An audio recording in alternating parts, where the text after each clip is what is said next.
Quel est le rapport des Français à leur habitat? L'enquête de l'Obsoco est riche d'enseignements et 4 idées majeures s'en dégagent. Premièrement, les Français ont une relation très forte à leur habitat. Ils aiment leur logement, ils s'y sentent bien. Le toit, l'abri reste le premier symbole de la sécurité, du lieu où on est bien, seul ou à plusieurs. Avoir un toit, même en location, est un élément de sécurité dans un contexte économique que l'on sait incertain.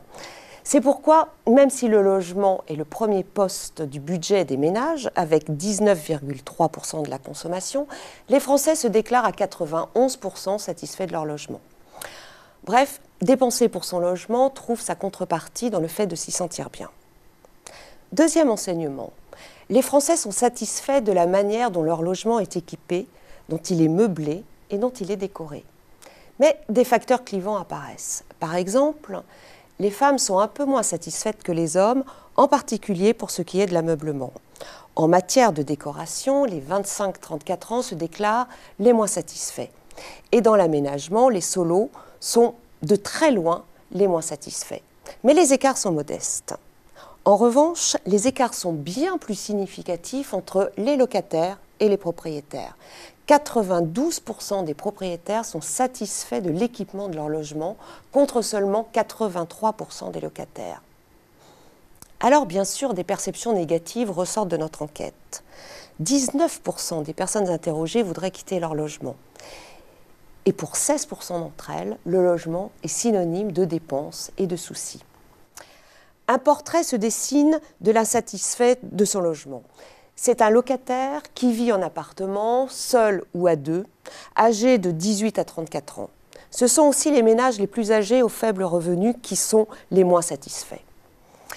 Troisième enseignement de notre enquête, le logement se rattache surtout à la notion d'abri et de cocon.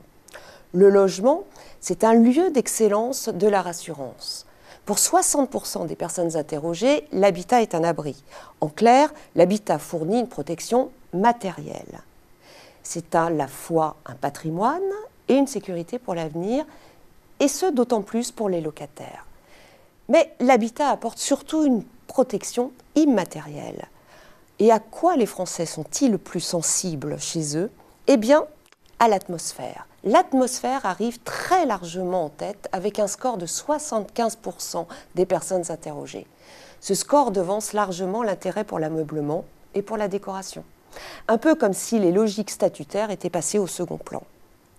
Dernière idée force, la montée des préoccupations santé commence à toucher l'habitat. On le sait, la santé est une aspiration majeure des Français. Monoxyde de carbone, amiante, particules diverses et variées, la liste est longue des dangers qui menacent son intérieur. D'ailleurs, les campagnes de prévention publique recommandent d'aérer 10 minutes par jour. Et il y a aussi pléthore de mises en garde contre la pollution interne. Sur le web, par exemple, on a un site emblématique qui s'appelle lamaisоnempoisonnée.com. Qu'est-ce que ça veut dire? Ça veut dire que le symbole du logement abri commence à vaciller. Difficile à quantifier aujourd'hui, ce phénomène est pourtant une tendance lourde. Une tendance lourde que la sphère marchande devrait prendre en compte. Pourquoi? Tout simplement pour générer un rapport plus positif entre santé et habitat.